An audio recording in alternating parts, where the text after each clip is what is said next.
Gusto mo bang kumain o magbenta ng ganito kalambot at kaputi na puto cake pero wala kang oven? Walang problema mga Marikoy, kaya natin gumawa ng ganitong cake kahit wala kang oven. Kaya for today's video, gagawin natin ito step by step. Sa isang bowl, paghaluin muna natin ang mga dry ingredients natin.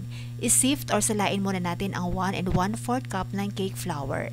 Habang nagsisift kasi tayo ay nagpapasok tayo ng hangin sa flour na nakakatulong para maging extra fluffy ang cake mo. So dapat lagi mo itong gagawin para talagang malambot ang resulta ng puto cake natin.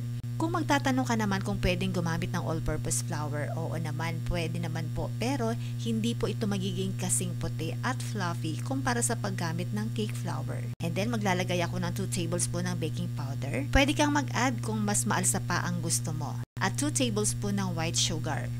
Asin 1/2 teaspoon. Haluin ito ng mabuti. Pagkatapos ay ilalagay na natin ang 3/4 cup na tubig. Pansinin niyo po na hindi po ito ang tamang consistency ng ating mixture. Dapat kasi ay hindi siya malapot at syempre hindi rin ito dapat matubig.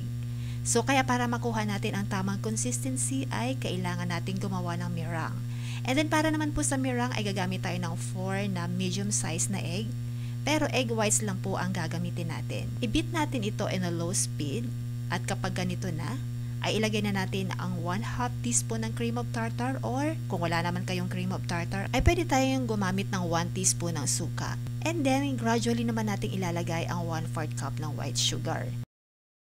Ano ang ginagawa ng suka sa meringue?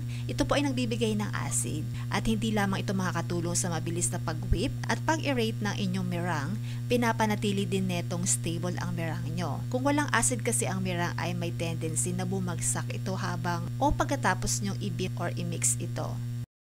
Dapat po at this point, mabilis na po ang speed ng mixer nyo. I-beat lang natin ito hanggang sa ma-achieve natin itong soft peaks na kagaya nito. So next step naman ay pagsamahin na natin itong ating meringue at yung ginawa nating batter kanina. At dapat na-distribute ng maayos yung meringue sa ating batter. Mas maganda rin po na i-mix nyo ito ng ganitong paraan na parang fino-fold nyo po siya. Make sure lang na hindi po ito mo-overmix. And then isalin na natin ito sa 7 inches round cake molder. At lagyan ng parchment paper ang ilalim para madaling matanggal mamaya. So huwag po kayo maglalagay ng mantika or lard or margarine sa gilid at ilalim ng pan para hindi po bumagsak ang inyong cake. Para umalsa ng maayos ang puto natin. Ang technique na ito hindi lang po para sa puto cake kung hindi para din po ito sa mga cake na may meringue kagaya ng mga sponge cake, chiffon cake. So as usual po, maglalagay tayo ng cheese at topping sa puto cake natin. Tapos steam na po natin ito ng mga 45 to 50 minutes. Cover lang po natin ng tela yung takip ng steamer na gagamitin natin para hindi po matuluan ng tubig yung puto cake habang ini-steam po natin ito. And then after 45 minutes ay toothpick test muna natin ito. Sobrang init. So palamigin muna natin ito.